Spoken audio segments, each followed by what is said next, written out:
Hello, sports fans. Welcome to the latest installment of Catching Up with Carl. I'm Carl Bauer, and I have the pleasure of interviewing local sports stars from years past to find out what they've done with their lives after their years of athletic fame. Today, we're talking with two people who were very bright stars for the schools they attended, both as high school students and then later as college athletes. The first was an outstanding wrestler for Warrior Run High School and the University of Pittsburgh. I'm speaking, of course, about Bob Simpson. The second person you're going to hear today was an all-state basketball player from Montoursville and an All-American at Penn State. Kelly Mazzante has returned to the area to coach. Both of these people have great stories to tell, and I know you will enjoy hearing from them on Catching Up with Carl. Those interviews will be coming right up here on SECV8. Hello, everybody. You're watching Catching Up with Carl. I'm Carl Bauer, and I'm talking with a Warrior Run wrestling great. His name is Bob Simpson. Bob, thank you for joining us today. Oh, thanks for having me. Glad to be here. This is Catching Up with Carl, and we're going to talk about a lot of things, particularly your career at Warrior Run, because you and I are intimately connected there. You had a record of 127-6 in 4 years of wrestling, including 79 pins. What a tremendous career at Warrior Run. Well, thank you, but it's those 6 losses that I remember. Oh, yeah, that's what it always is. You don't remember the wins, but those losses, right. I'm sure you've wrestled them time after time after time. Bob, I wonder if you've really considered the fact that all 6 of those losses were to state champions. Wow.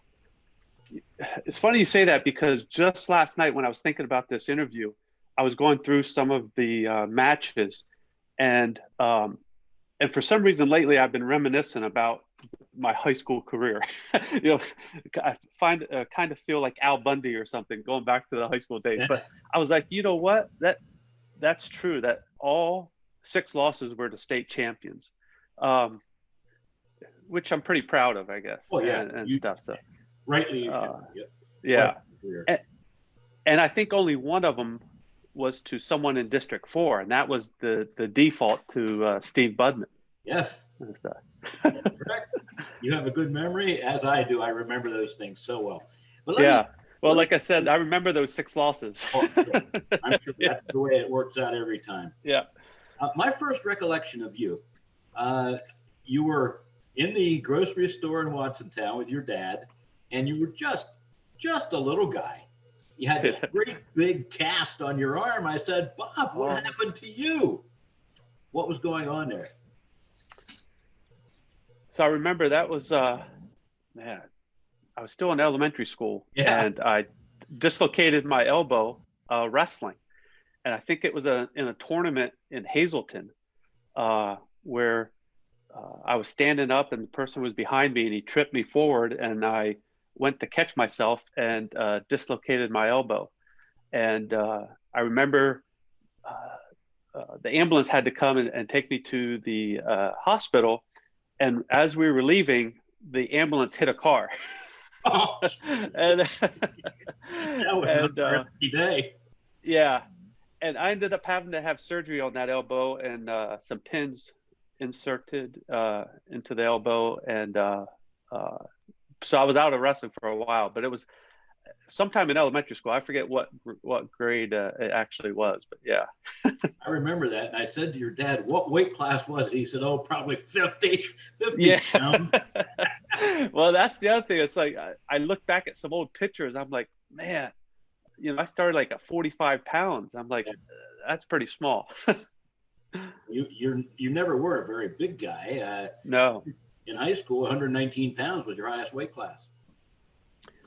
Yeah. And like looking at my son now, who's bigger than me now, but like my freshman year wrestling 98 pounds, I'm like, who I can't believe it. I thought I was a lot bigger than that.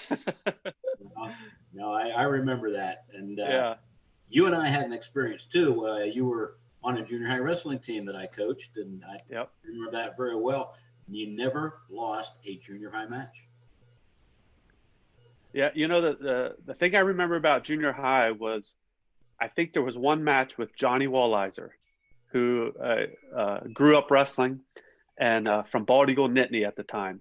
And I think he was beating me with a couple seconds to go, and I hit him with a desperation move uh, in a dual meet and to beat him. And I think that was the closest I came to losing in junior high. Yeah, I think that's probably true. It was, Yeah. I remember it very fondly. You were so much fun to coach and so much fun to Yeah. work with.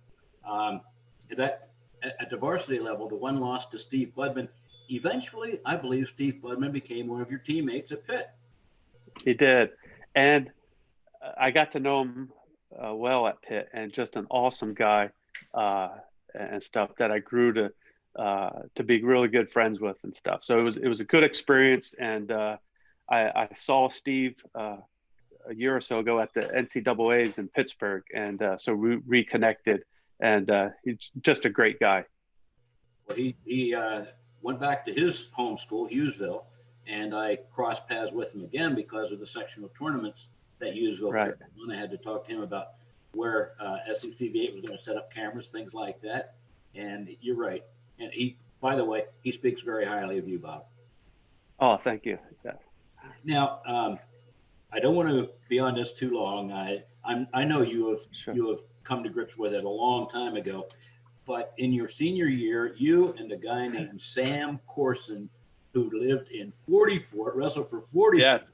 your paths crossed in a way that you two are the only two who have ever done that in the history of the PIAA tournament. Yes. 4 silver medals. What a great accomplishment.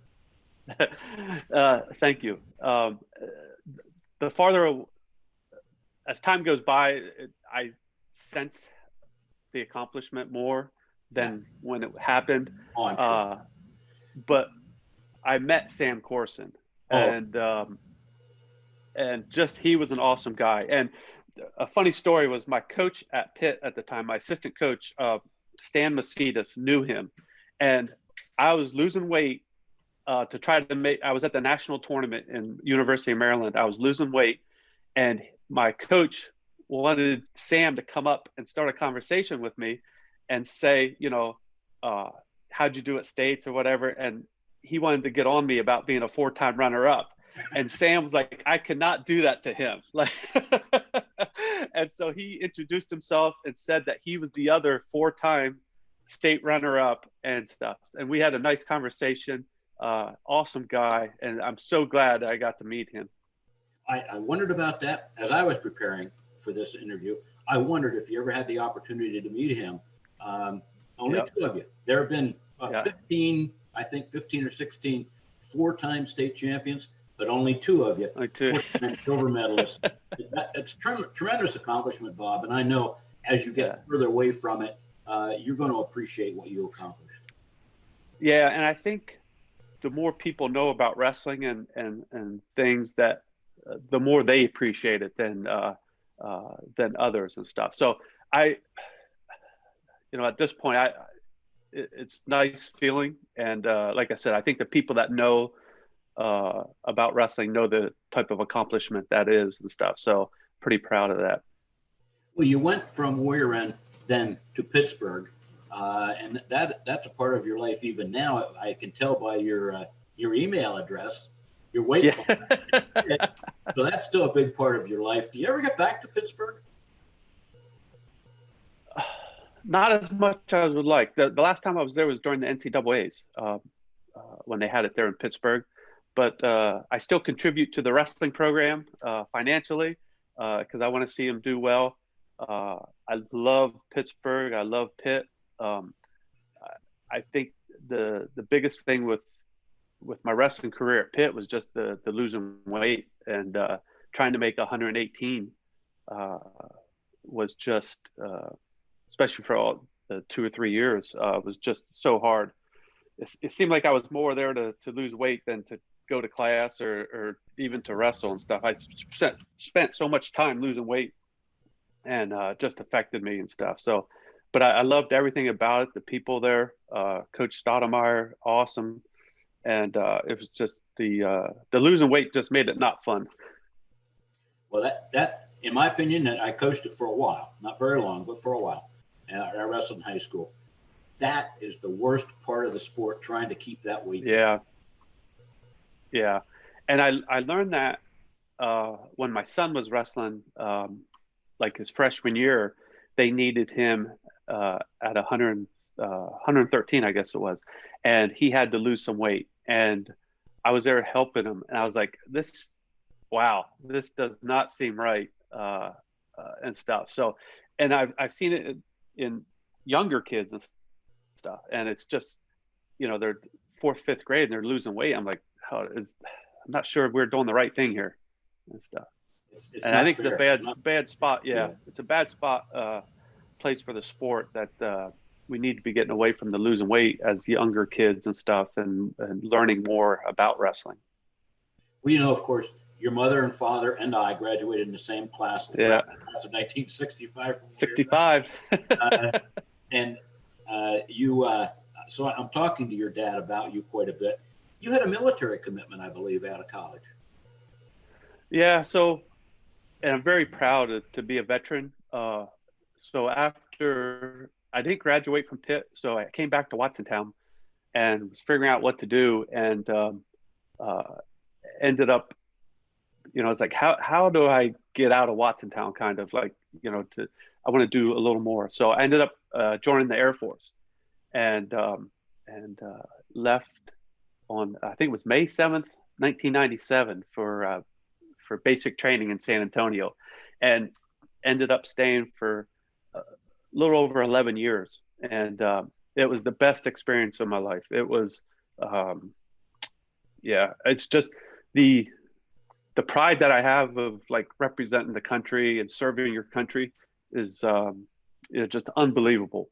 And so I'm so glad I had that experience. And I met my wife in the military, had our kids while we were in the military, got to travel all over the world and stuff. So, but it still comes back to serving your country and the pride of that and stuff. So it was awesome experience. I'm so glad that it happened.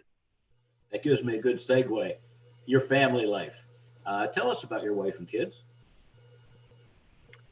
So I married Melissa Greer, who I met in the Air Force. We worked together. She was from Tennessee, and so we get to go back to Tennessee to meet her family once in a while. And I have a daughter who's 19, is a sophomore in college, she's at the local community college right now, and then right now she's going to Towson next year to continue her education and hopefully to become a teacher. And then also have a 17-year-old son who's a senior in high school, and who he only has like 2 classes a day, like on Mondays and Thursdays. So I'm not sure how these seniors do it with only like 2 classes a day and stuff. But he started his own lawn care business just a couple months ago, and he's been working at that stuff. And can't forget my 2 Shih Tzus. And I'm not much of a dog person, but my wife and kids talked me into getting some dogs and stuff. So we have 2 kids and 2 dogs, and living in Crofton, Maryland. Well, we also have a couple of pets, and a Shelby puppy is one of ours. Yeah. They just complete your life. That's all there is. Yeah. It's been like 8 years now that we've had these Coco and Cooper and stuff. And yeah, it's been wonderful. Well, Bob, what about your family, your work life? What did you do after the military? Where did you take your career?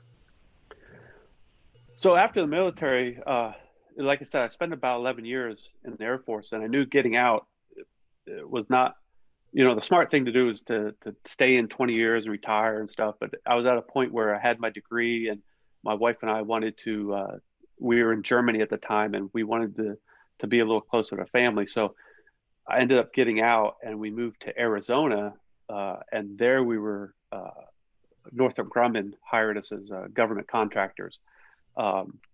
And so we lived in Arizona for a while, almost 2 years. And then we moved back to Maryland because Arizona wasn't too close for my family. So they sent us to Maryland and ended up getting a government job. So currently I work for FEMA and at their headquarters in DC. So I do the daily commute, pre-COVID into DC every day and stuff. So about an hour commute, 30-minute drive to the metro station, and then I take the metro right into DC and stuff. So every day, but now currently teleworking and stuff. But so I'm a budget analyst with FEMA, and they're part of the Department of Homeland Security.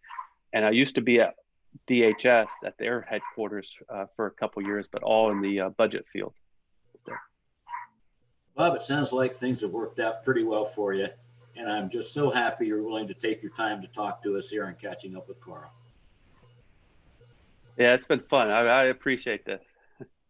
And I thank you for your candidness, talking about things that I know when they were happening, they weren't a lot of fun for you. Yeah. I really hope you realize what a tremendous career you had at Warrior Run and, of course, at the University of Pittsburgh. Yeah, I appreciate that. Thank you. And like I said, I'm learning every day that it was special. Before I go, Carl. Yes. Can I just say something about my friend Dale Frankie? And, yes. Just that I've been praying for him and wishing him, his family the best and stuff. So it's a terrible situation, but I want to reach out and say that I'm thinking of him, and so I wish him luck and good health here coming up. Those of you who don't know, Dale Frankie was a prison guard at Allenwood at the federal penitentiary, and he was attacked by an inmate, and he spent some time in the hospital. He's going to survive it, but he's going to be remembering this for the rest of his life, unfortunately for him. I grew up with him and his family, and good people and stuff, and so I just want to make sure that Dale knows I'm thinking of him and stuff, and his family. Thank you very much, Bob, for that. Yeah. For everybody here at SECV8, Catching Up with Carl, don't go too far away. We'll be right back.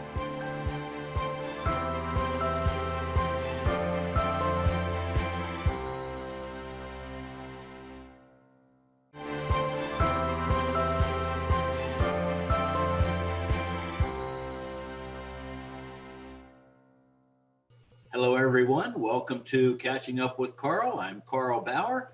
When you hear the name Montoursville, Pennsylvania, you think of two names. Number one, a Hall of Fame pitcher. He played for the Baltimore Orioles and the New York Yankees. That's Mike Messina. And the person that we're talking to today on Catching Up with Carl, Kelly Mazzante. Kelly, thank you very much for being with us. Yeah, no problem at all. I wish you would rotate the names, start with mine, then go to Mike, but that's okay. That's okay. We're going to be talking, and believe me, people will understand where you're coming from with that. What year did you graduate from Montoursville? 2000. And your coaches there at Montoursville High School? Brian Stugart was our head coach. And then we call him Scoob. Mr. Myers was one of our assistants. Well, Scooby-Doo. You brought quite a bit to the playing floor. Mainly, you're 6 feet tall. And secondly, you had such a quick shot. That certainly served you well over the years of Montoursville. It did. I think just to kind of rewind, we had a really, really fantastic team. I think making it to 2 state finals, going undefeated up until we met Blackhawk 2 years in a row. And you would think I'm over those 2 losses, but I still think about them. But yeah, just, this time during the pandemic, other than working, I've dug out the old tapes that my mom videoed, every event, and we've gone through them and started watching everything. So just to look back, what a great experience. And one of the best videos, and we talked about it my entire career, was my 6'6" brother in the backyard trying to block my shot. And I think that helped with my quick release. And, I just tried to develop the best that I could throughout my career. Well, your brothers were good athletes also. Yeah, Louis was a Division I baseball pitcher. He played basketball. We actually watched footage of him playing football, and he was pretty bad. We had a good laugh at that. He was like, "Wow, why was I playing football?" I'm like, "I don't know," but yeah. So the athleticism definitely runs in the family. Well, you mentioned the games that you lost or the ones that you remember. I talked to somebody who was a wrestler, had a career record 127-6 in his career. He said, I don't remember many of the wins, but I remember every single one of the losses. Those are what hang with you, unfortunately, I think.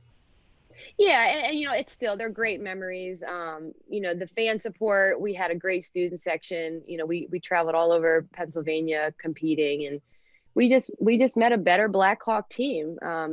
The irony of it, the next time Blackhawk won a state championship, I was actually doing broadcasting for PCN, and of course, that was the year Blackhawk was in it, and they won it again. So I think I'm kind of attributing to their state championships, but yeah, just great memories though, without a doubt.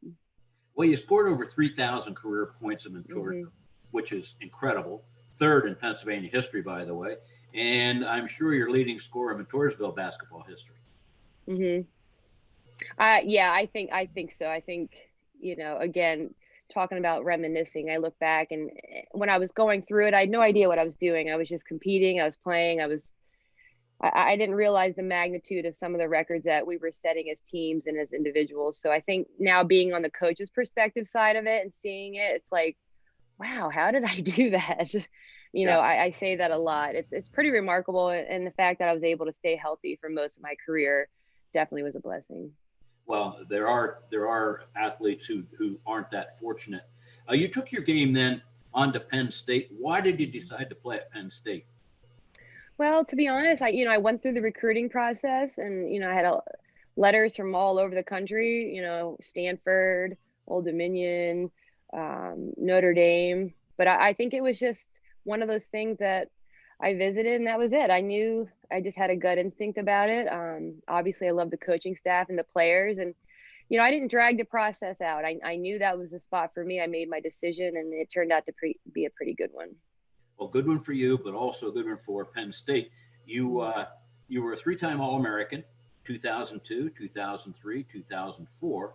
The all-time leading scorer, not only at Penn State, but in the Big Ten, nearly 3,000 points as a college player. Remarkable, Kelly. Remarkable. And Carl, I always think back, how did I not get 3,000? I guess that's the perfectionist in me. Yes.